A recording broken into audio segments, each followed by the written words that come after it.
tu sais pas lire, tu sais pas écrire, tu es perdu en fait dans la société.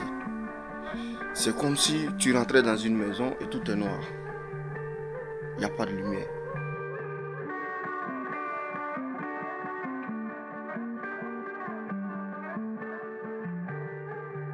Fracture du clic. Fracture du clic. Fracture du clic. Fracture du clic. Fracture du clic. ATD clic.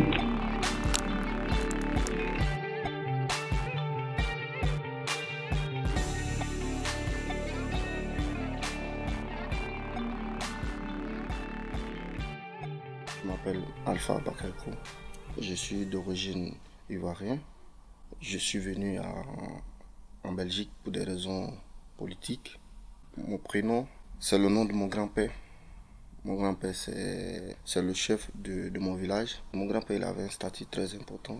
Il voulait que je sois, après lui, je sois l'héritier qui va porter son nom et prendre sa place. Sauf que moi, ça ne m'intéressait pas. Je voulais aller à l'école. Il y a plein de choses particulières.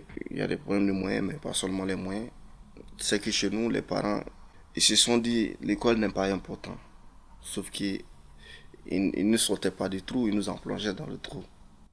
Le nom c'est Diallo, prénom c'est Jainab. Lorsqu'on avait perdu notre papa, nous on était petites, on a resté comme ça, on n'a pas pu aller à l'école. Je me présente, Julien. Et je dois dire autre chose. Je suis né en 68. Moi, j'étais connu à l'école. Pas méchant, mais on savait bien, maths, français, pas de Julien. J'allais en ville promener. Je le paye maintenant. Moi, mon père, il était flamand. Lui, il ne sait pas m'aider. Lui, il ne sait pas le français. Ma mère, pas très bien non plus. Des fois, je rentre de l'école. J'ai mes devoirs, personne qui m'aide. Je prends mon livre, je replie et c'est bon. Parce que maintenant, on sait aider les gens. T'as des gens qui aident beaucoup, mais de mon temps, t'as rien. T'étais une merde, allez, dégage. Je sais, si j'aurais eu de l'aide, mes parents, mieux, j'aurais pu arriver. Maintenant, je sais, à mon âge, 55 ans, ça va être très, très dur.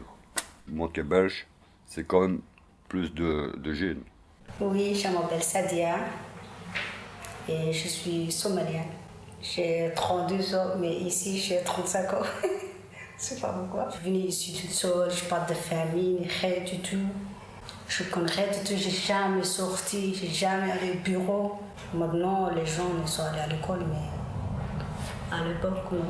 Parce qu'il y a beaucoup de guerres, il y a beaucoup de problèmes. Ça fait mal, mais voilà, je ne dis pas que c'est la faute des parents, parce que maman, il n'est pas de moyens en fait. Mais voilà, c'est la vie. Je m'appelle Yaya. Yaya Ouo. J'habite à Verviers. J'avais. Si tu avais un conseil à donner à tes enfants, ce serait quoi? Qui travaille bien à l'école. Qui ne faut pas l'erreur que j'ai fait. L'école, c'est très important. L'école, c'est très important. C'est-à-dire qu'il y a une façon de lui faire aimer des choses. Eh ben, j'ai travaillé tout le temps. Je travaillais pendant 5-6 ans comme ça, malgré je ne savais pas lire ni écrire. Et j'ai toujours travaillé la nuit. Je faisais toujours les crasses des autres. Ils m'appelaient toujours Mandaï. Si je savais lire et écrire, j'aurais un travail, j'aurais une voiture, j'aurais une maison. On regrette, dans le fond, les gens qui ne savent pas lire et écrire, comment dire, ils sont blessés. J'ai mes enfants, je ne voudrais pas qu'ils fassent ce que moi j'ai fait. J'ai de la peine pour moi-même.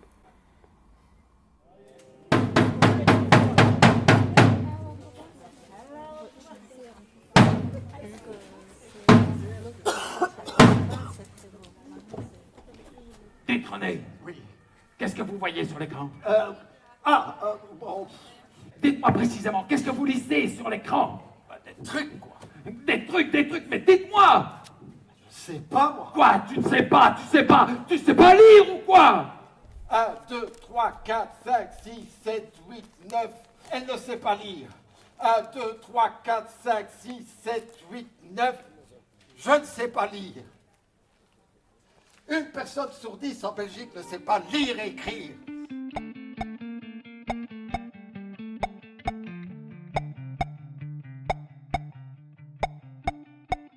Quand je suis arrivé à Verviers, je me suis renseigné d'abord.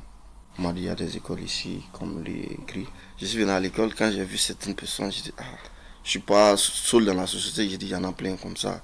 L'école, ici, je suis bien conforté et protégé. Je survis, enfin, ça veut dire ils m'aident beaucoup. Ça fait déjà quelques années que je suis ici. Et je me lève, je marche. Et s'il n'y avait pas l'école, je ferais quoi? Il n'y a pas de travail, rien que je ferais. Quand tu restes sans rien faire, tu te rends plus malade.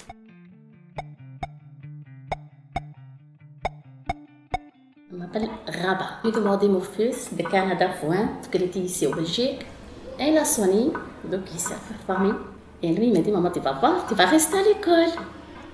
Je dis, non, ben non, je dis, madame, ben non, je dis, je crois pas, je reste parce que les élèves ici, ils ont des examens. Il me dit, ben non, on n'a pas d'examen, tu restes avec nous. Après, il faut dire, voilà, maman, qu'est-ce que je t'ai dit, maman? Tu vois, j'ai raison. Après, voilà, 4h, 4h30, j'ai parti, mon fils est venu me chercher. Il me dit, demain, tu prends le bus toute seule. Moi, j'ai jamais descendu à Liège toute seule. J'ai dit, non, c'est trop pour moi.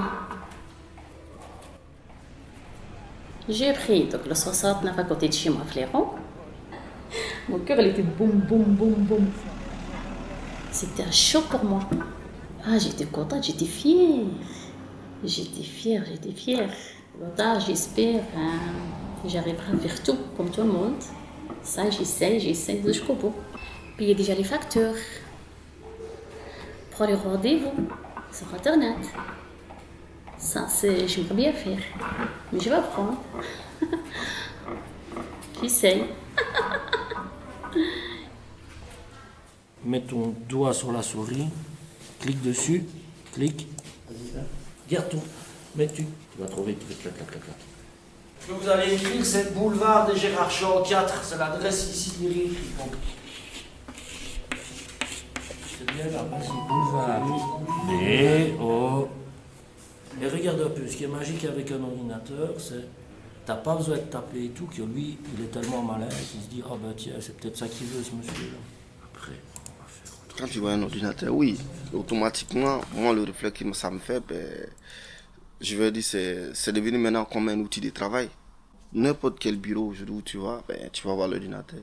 Avant, tu avais deux ou trois personnes à la banque, je donne un exemple, ou à la commune, ou même à la gare. Mais maintenant, à cause de numérique, quand tu vas, on te montre une machine, on dit va à la machine, tu vas aller. Sauf que si toi, tu ne sais pas le faire. Avec tout maintenant, ça se passe sur le téléphone, sur Internet, mais ils n'ont pas pensé à ceux qui ne connaissent pas. Comment ils vont s'en sortir? C'est le numérique qui fait tout, c'est les machines qui font tout dans les usines. J'ose pas mettre ma carte, on met un numéro, tout ça, c'est déjà, je dois mettre mon nom, mon nom de famille, ton adresse, ça fait déjà peur. Si tu sais le faire, tu perds pas toi, mais si tu sais pas le faire, tu perds l'autre. Voilà. Tu payes, c'est mieux, tu gagnes l'autre. Le numérique, c'est pas pour nous. Pour nous, c'est compliqué. Bah, le GSM, moi je trouve, juste sonner. Le Facebook, tout le bazar, ça mène à rien. Ils sont tous sur Facebook. Tu les vois tous, même en marchant, il y en a qui se pour te piquer un jour. Tout le temps, je prends la vidéo, je peux snap, je filme tout. J'aime bien. Je poste tout. Tout le réseau. Facebook, TikTok, Snap, Instagram, tout. Après, le rendez-vous, l'Internet, c'est non, oui. C'est non pour moi. C'est impossible. Tu fais comment alors? J'appelle, j'attends et voilà. Tu vas prendre rendez-vous à la commune, tu appelles là. Donnez-moi le nom de votre famille, monsieur. Je ne sais pas épeler. Si c'est B, A ou quoi, tu vois. Donc c'est difficile. Tu peux rester 3 heures ou 4 heures du temps au téléphone juste pour attendre que tu tombes, si tu sois la première personne sur la ligne. Vous êtes 16e, vous êtes 17e, vous êtes 20e. Jusqu'à ce que tu deviennes 4e, 3e, 2e et premier quand tu réponds. Je suis votre nouvel assistant vocal. Afin de vous orienter au mieux, dites-moi en quelques mots la raison de votre appel. Je voudrais juste parler à quelqu'un. Afin de vous orienter au mieux, merci d'exprimer en quelques mots la raison de votre appel. Vous pouvez dire, par exemple, j'ai une question sur mon compte. Ou, je voudrais demander un prêt. J'ai une question sur mon compte. Allô? Juste pour être certain, vous appelez parce que vous soupçonnez une fraude. Merci de me répondre par oui ou non. Non, non, non. J'ai ma carte qui est bloquée. Merci, j'ai bien compris votre demande. Restez en ligne. Dans un monde qui change, vous pouvez contacter nos conseillers de l'Easy Banking Centre de manière simple, rapide et sécurisée via la fonction « Contactez-nous » d'Easy Banking App. Un peu de patience, s'il vous plaît. Nos collaborateurs s'occuperont de vous dès que possible.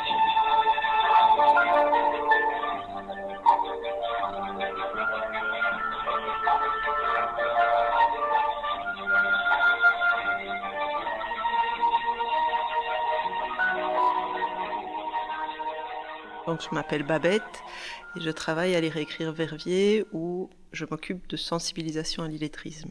Donc on fait parler de l'illettrisme à l'extérieur. Le constat de base, c'est pas un constat lié à l'illettrisme, c'est le constat que la société se digitalise de plus en plus et avec le Covid, c'est digitalisé de plus en plus vite. Et c'est cette urgence qui a vraiment alerté au niveau de Lire et Écrire. Une fois que tout le monde a été confiné et obligé de se servir des moyens numériques pour faire ses démarches, pour communiquer, etc. On s'est bien rendu compte que les personnes illettrées, c'était quelque chose qu'elles ne savaient pas faire. En 2018, on parlait de 40% de la population qui était en fragilité numérique. Et en 2020, date du dernier rapport, c'était 46%. On travaille avec des personnes qui ont des difficultés de lecture et d'écriture, qui représentent à peu près 10% de la population. Et ici, on parle de quasiment la moitié de la population qui est laissée sur le carreau avec la digitalisation telle qu'elle se fait maintenant, quoi.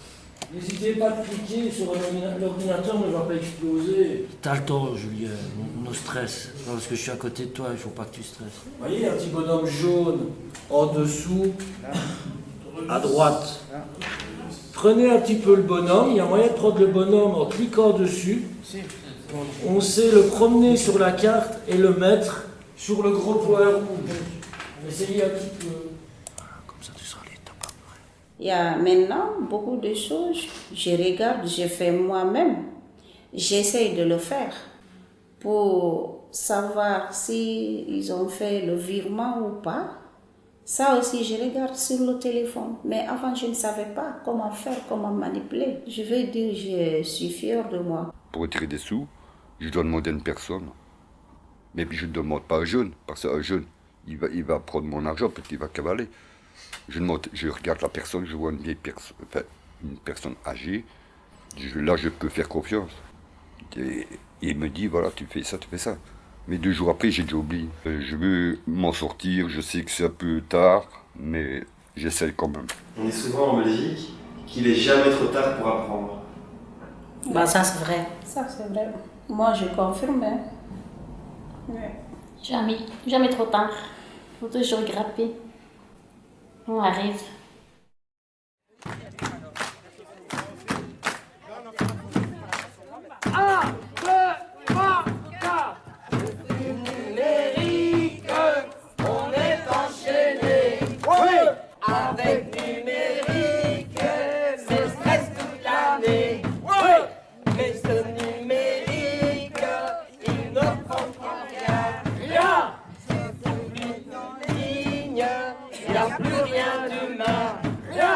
Slogan, c'était remettre de l'humain dans la machine. Donc c'est clairement, on ne veut pas un retour en arrière au niveau de la digitalisation, puisqu'on se rend compte que ça aide clairement une partie de la population. Quand on peut faire ces démarches en ligne sans se déplacer et qu'on peut le faire, ça aide la personne, ça aide les personnes au guichet aussi. Ce sur quoi on insiste, c'est le fait de garder alors au moins des services accessibles, des guichets avec une personne qui peut donner des renseignements directement, qui peut éventuellement prendre un peu plus de temps qui a été dégagé pour aider les personnes qui sont en difficulté et qui ne peuvent pas faire ces démarches en ligne. C'est un sujet qui ne touche pas que les personnes illettrées, puisqu'on parle de à peu près la moitié de la population qui est concernée par ces difficultés avec le numérique. En multipliant les supports, en permettant de diffuser au maximum, de répéter que ça va trop vite, il y a moyen peut-être de faire changer les choses.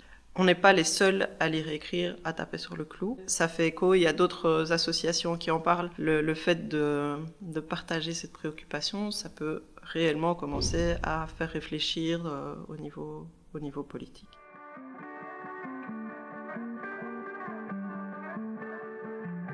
C'était Fracture du clic, un documentaire sonore produit par le Centre culturel de Dizon dans le cadre du podcast Les Voix de Passage, en collaboration avec Infor Famille Éducation Permanente Liège et Lire et Écrire Verviers. Coordination et réalisation, Laura Pérez, William Knof et Elodie Delay. Merci à Abderrahmane Elawali, Alpha Bakayoko, Belaïd Aberkan, Jamila Diallo, Julien Deblard, Rabah Jeshim, Sadia Abdirahman et Yaya Ouo pour leur témoignage. Merci également à Babette Plouvier de Lire et Écrire Verviers et Justine Doé d'Infor Famille Éducation Permanente Liège. Montage, Laura Pérez. Mixage, Nicolas Grombert. Musique, Night par Cloud Kicker. Les extraits théâtraux sont issus du spectacle Numérique Mon Amour du TOF Théâtre. Si vous avez aimé ce podcast, n'hésitez pas à le partager et à en parler autour de vous. À bientôt. A plus. Bisous.